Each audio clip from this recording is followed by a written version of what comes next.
everybody, it's your girl TJ. Thank you again for tuning in to another Fat2Fit Finance high school series video. Yep, same me, just different hair. This week we are going to talk about valuing your time, money, and your energy because they are all extremely important when you are making that transition from high school to college. You're in high school now, which means you pretty much have a structured day, 7 to 8 hours while you're in school, and then whatever extracurriculars and homework you may have to do after school. But if you choose to go to college full time, it's structured a little bit differently. Instead of that 7 to 8 hours that's guaranteed is all about schoolwork, you may only be in class from 3 until 5 hours maximum every single day, and sometimes it's only Monday, Wednesday, and Friday that you may actually have classes.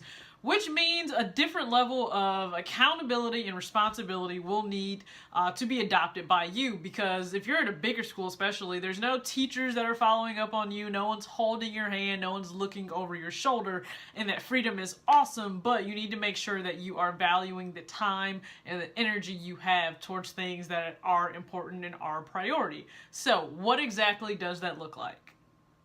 I would suggest you use a blocked time system to be able to break up your day, to make it more efficient and to make sure that you're valuing every single block that you have that's allocated to some specific task. So for example, if you start your class day at 9 o'clock, and I would never ever recommend doing an 8 o'clock class because they are terrible. So if you start your class day at 9 o'clock and your classes go, let's say, from 9 a.m. until noon, and then from noon until 1 is when you choose to eat, then block off that next set of time. So let's say from 1 p.m. to 3 p.m. or even 4 p.m. is strictly classwork, homework, whatever it needs to be you're studying. So turn your phone on airplane mode, don't look at notifications, don't look at texts or snaps or anything from friends, just focus on the work from 1, let's say, until 4.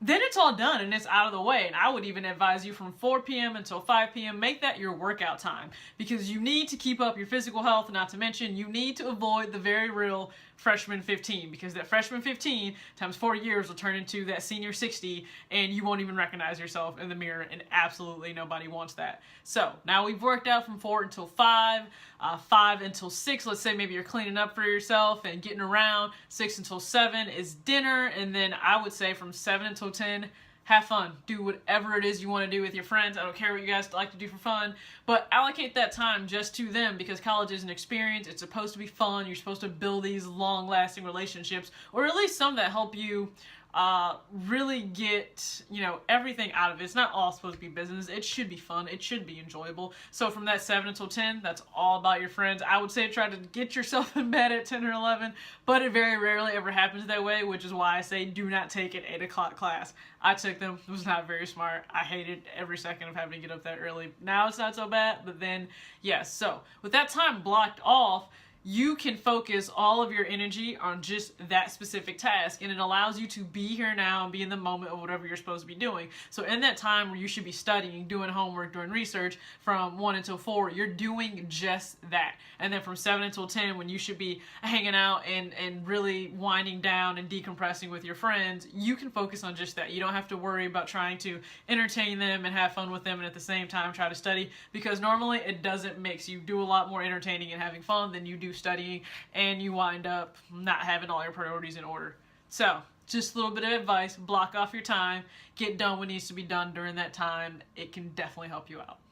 Now, when I said value your energy, this will be with who you choose to invest your time in and spend your time with, and it is just as important as you value your own time and how you choose to manage money. You need to realize who you choose to manage your relationships and invest time with. Now, I say this because you're gonna, be similar to who you hang around, and you're gonna have those similar interests.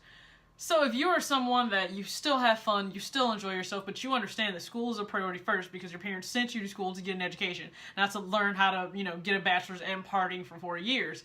Make sure whoever you're surrounding yourself with, they have those same values. Yes, they can goof off and joke around, but they understand when it is time to get down to business and do actual schoolwork, because that's what you've invested a lot of money and thousands of dollars in. They are willing and able to do that, and they want to do that, and they can encourage you to do the same. If you don't, and you get that person that's a slacker and is literally an undergrad for 7 years, because I've seen these people, I've gone to school with these people, you will then kind of adopt how they act and how they operate, and you won't value any of the time that you need to put into school. It will all be spent on goofing off, hanging out, playing around, doing whatever it is, and you will then have to spend that extra money if you're in school 5 years, 6 years, 7 years. No one wants to do that. You've already made this investment for the 4-year undergrad degree that you're going for. Please make sure that you are actually valuing the time and surrounding yourself with other people. What you will learn as you go from high school into college and even after graduation from college, who you surround yourself with is pretty much going to be a really good indication of your lifestyle and how you operate daily in life. And you want to make sure that looking around you, so look to the left of you, look to the right of you, you want to make sure that those people, you want to adopt that type of lifestyle. Just a suggestion, because I want you to value your time, money, energy, all of it, so that you get the most out of this college experience. It is amazing, it is life-changing, but only if you are valuing every single part of it.